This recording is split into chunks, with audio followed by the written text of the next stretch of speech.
یہ سورۃ الجن میں ذکر ہے ورس 24 فٹ نوٹ. اس دفعہ تو آپ کے جو شامل ہونے والے ہیں بڑی تیاریاں کر کے آئے ہیں قرآن کریم میں نشان ڈالے ہوئے حوالے لگائے ہوئے. ہاں ملک غلام فرید کامنٹری انہوں نے یہاں فٹ نوٹ میں لکھا ہوا ہے فرق بتایا ہوا ہے امد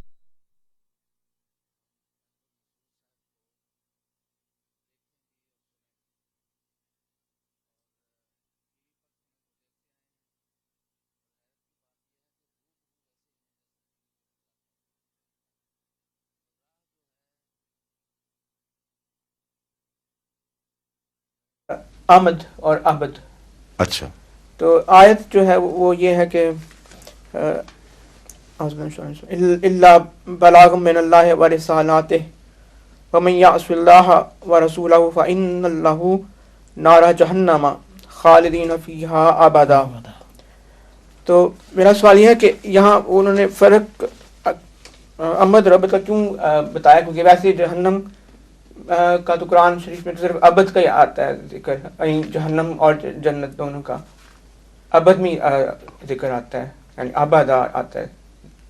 میں سمجھ نہیں رہا کیا فرق کیا ابدا کا ابدا کس کیا فرق کہتے ہیں؟ ایک خالدین فیہا ابدا کا لفظ آیا ہے، دوسری جگہ امدا کا لفظ آیا ہے. امدا بھی آتا ہے، مطلب اس سلسلے میں نہیں، ویسے قرآن مجید میں لفظ استعمال ہوتا ہے امد. اچھا تو ان دونوں کے ترجمے میں انہوں نے تشریح وہ نوٹ پڑھے نا، پھر جب تک نوٹ نہ پڑھے اب نوٹ یہ ہے کہ difference is where the former word means time limited in duration, the latter means time everlasting. یعنی which one means everlasting؟ abada is everlasting. نہیں یہ بالکل غلط ہے. یہ بھی ابدا بہت جگہ استعمال ہوا قرآن کریم میں جہاں ایورلاسٹنگ کے معنی نہیں ہیں. جہنم کے تعلق میں بھی آیا ہوا ہے ابد، یہ وہ تین جگہ ذکر ہے. ہاں اور وہاں ایورلاسٹنگ معنی نہیں ہیں. جی یہ کس طرح لے لیا ملک صاحب نے؟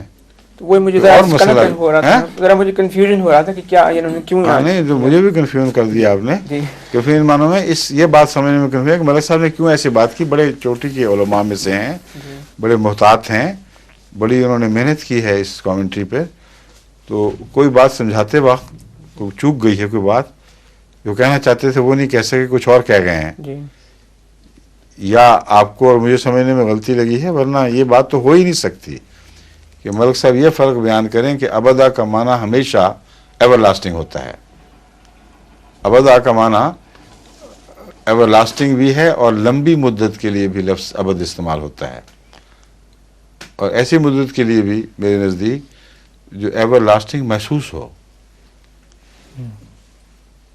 اب یہ جو محاورہ ہے تو ہر زبان کا ہے، اس کا مطلب یہ نہیں کہ ابد ایور لاسٹنگ کے معنوں میں نہیں استعمال ہوتا، مگر جب زبان میں محاورہ ہو تو انسان کہتا ہے میں تو ہمیشہ سے آپ کا عاشق ہوں، میں تو ہمیشہ سے غلام ہوں. اور کیا اس کا ترجمہ ایٹرنیٹی کریں گے؟ میں ہمیشہ سے اسی بیماری میں مبتلا ہوں، حالانکہ اسی کے زمانے کے بچپن میں وہ نہیں ہوتا.